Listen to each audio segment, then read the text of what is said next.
안녕하십니까. 최한구 유튜브 방송에 오신 것을 환영합니다. 오늘은 히브리들의 이야기 가운데서 127번째 카발라 신비주의와 과학, 이런 제목으로 말씀을 드리겠습니다. 카발라에 대해서는 앞서 좀 말씀을 드렸죠.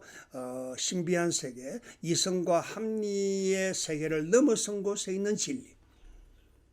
성경적으로 말씀드리면 율법 체계에 눈에 보이는 그 글자로 되어 있는 율법 그 이상의 세계, 신비한 세계를 설명하는 것을 이제 카발라라 그래요.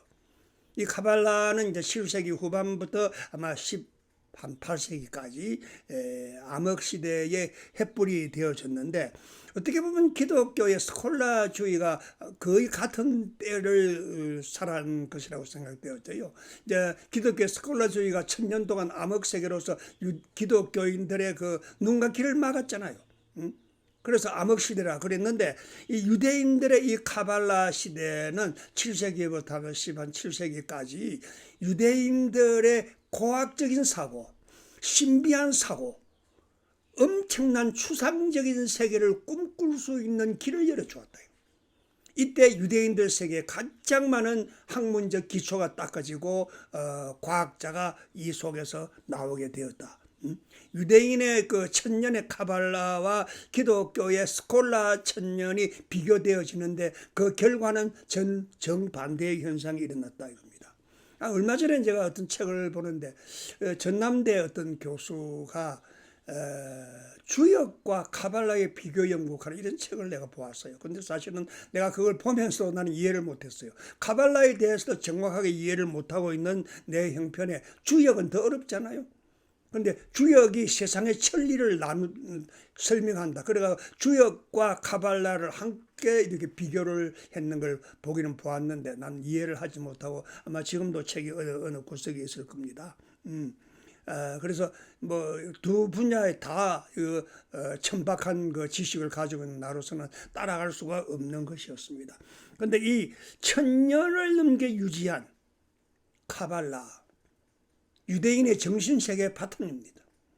유대인의 과학세계의 바탕, 그들의 진리세계의 바탕이 바로 이 카발라라고 하는 거예요. 우주의 창조, 그리고 우주의 운행의 질서, 그리고 철학적 모든 문제까지를 다루는 것인데, 아마 이 속에서 유대인들이 그 창조적인 생각, 아주 추상을 하는 그러한 머리가 발달되어지지 않았나 생각이 되었습니다. 그래서 사실은 신비철학, 신비신학이 이제 유대인들의 카발라 속에서 있어졌는데, 앞에 말한 그 이삭 루리아라고 하는 사람이 있었고, 두 번째는 이번 라티프라고 하는 이 사람은 뭐 철학적 십진법, 이거 다 이 사람들이 다 만들어내 가지고 그 세계 수출을 한 사람들이에요. 근데 수학과 과학의 모든 그 근원을 심지어 이 사람들은 뭐 천문학, 지리학, 항해학까지도, 사실은 이 사람들의 연구에 의해서, 이 사람들은 주로 이제 스페인, 포르투갈에서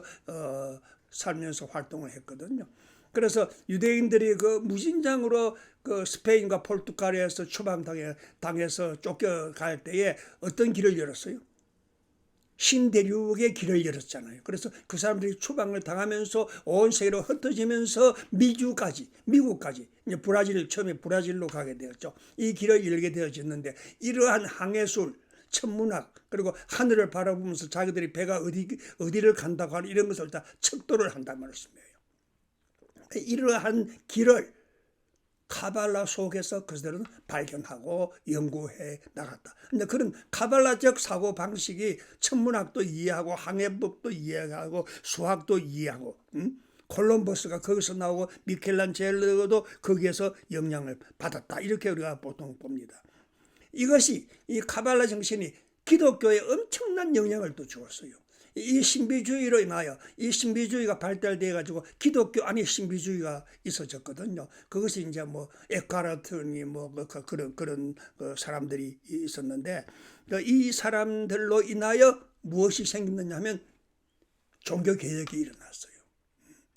기독교의 종교 개혁은 이 카발라 사상에서 그 당시 가장 큰 공헌을 한 사람이 로이 헬린이라는 신학자였는데, 이 사람은 유대인이 아니지만은 가장 유대교를 깊이 이해하는 사람이었어요. 근데 이 사람이 유대교의 카발라 사상, 유대교 신비 사상을 이해해가지고 기독교의 신비주의 사상을 해가지고 이것이 이제 종교 개혁으로 발전되어지는데, 어떤 진리의 세계라고 하는 것은 신비한 세계라는 거예요. 추상적인, 구체적인 세계가 아니고 추상적인 그런 세계 말이에요. 그래서 그 5세기경에 그리스 로마 철학이 사장되어지고 그 이후부터 생긴 게 이제 카발라 신비주의가 생겨지고, 이것이 이제 발달되어지면서 유대교의 철학이 되어지고, 이제 기독교에서는 스콜라 철학이 되어지고, 이 이제 카발라 정신이 복음 정신이에요. 왜? 신비 사상은 자유 사상이거든요. 어떤 굴레에 매여 있는 사상이 아니란 말씀입니다. 그래서 이 사람들이 어떻게 보면 종교 개혁의 문을 열었고 복음의 문을 열어가지고, 심지어 이 카발라 사람들이 복음적 설교를 하다가 뭐 돌에 맞아 죽었다 하는 그런 이야기도 있어요. 그래서 아마 유대인들 가운데 대학자가 나오고 뭐 노벨상을 받고 하는 것이 아마 이 카발라 정신, 이 추상적인 세계, 보이지 않는 세계의 신비 사상 때문에 일어난 것이 아닌가. 앞에 이야기했지만 그 기독교의 신비주의는 뭐 에크하르트나 타울러 같은 이런 사람들이 있었는데, 그 사람들이 그 종교 개혁의 문을 열었어요.